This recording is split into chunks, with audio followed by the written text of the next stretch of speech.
નમસ્કાર દર્શક મિત્રો, હું છું પરમાર અનિશા. તમે જોઈ રહ્યા છો લોક સામના ન્યૂઝ. તો જોઈએ આજના સમાચાર સાબરકાંઠાથી અમારા રિપોર્ટર જીતેન્દ્ર સોલંકી સાથે. સાબરકાંઠા જિલ્લા પોલીસ દ્વારા આયોજિત તેરા તુજકો અર્પણ કાર્યક્રમ અંતર્ગત હિંમતનગર પોલીસ હેડક્વાર્ટર ખાતે આવેલા તાલીમ ભવનમાં ગુમ થયેલા મોબાઈલ ફોન અને સાયબર ફ્રોડમાં ગુમાવેલી રકમ માલિકોને પરત આપવાનો કાર્યક્રમ યોજાયો હતો. કાર્યક્રમનું અધ્યક્ષ સ્થાન જિલ્લા પોલીસ વડા ડોક્ટર પાર્થરાજસિંહ ગોહિલે ઉપસ્થિતિમાં યોજાયો હતો.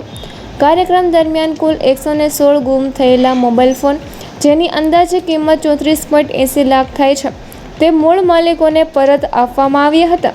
ઉપરાંત સાયબર ફ્રોડનો ભોગ બનેલા 2 વ્યક્તિઓને કુલ 8.49 લાખની રકમનું રિફંડ પણ આપવામાં આવ્યું હતું. જિલ્લાના Jadar, Himmatnagar A division, B division, ગ્રામ્ય, ઈડર, વડાલી, ખેડબ્રહ્મા, વિજયનગર, પોશીના, ખેરોજ, પ્રાંતિજ, ચિઠોડા, તલોદ અને ગાંભોઈ સહિતના 14 પોલીસ સ્ટેશનોની ટીમોએ છેલ્લા સવા મહિનાના સર્વેલન્સની મદદથી 400 કિલોમીટર દૂર સુધી ટ્રેકિંગ કરીને મોબાઈલ શોધી કાઢ્યા હતા.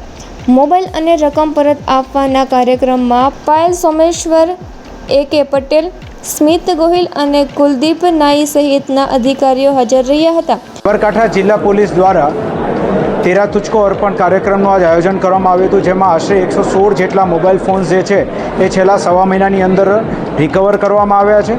અને આ જે મોબાઈલ ફોન્સ જે છે તે અલગ અલગ જગ્યાએથી અલગ અલગ રાજ્યોમાંથી ટીમો મોકલીને પોલીસે રિકવર કર્યા છે. આગામી સમયમાં પણ વધુમાં વધુ CIR પોર્ટલ ઉપર ટ્રેક થયેલા મોબાઈલ ફોન રિકવર કરવાની કાર્યવાહી હાથ ધરવામાં આવશે. તે ઉપરાંત સાયબર ફ્રોડમાં ગયેલા આશરે 8 લાખ રૂપિયા જે છેલ્લા 15 દિવસ દરમિયાન પોલીસે મહેનત કરીને પાછા અપાવ્યા છે.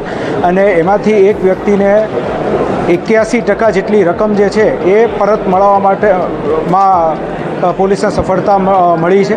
અને વધુમાં વધુ રિફંડ થાય એના માટે થઈ પણ સાબરકાંઠા પોલીસના પ્રયત્નો હાલ શરૂમાં છે.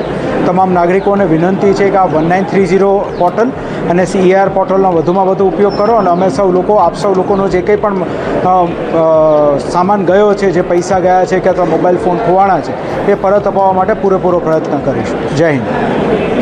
તો ફરી મળીશું એક નવા સમાચાર સાથે. ત્યાં સુધી જોતા રહો લોક સામના ન્યૂઝ.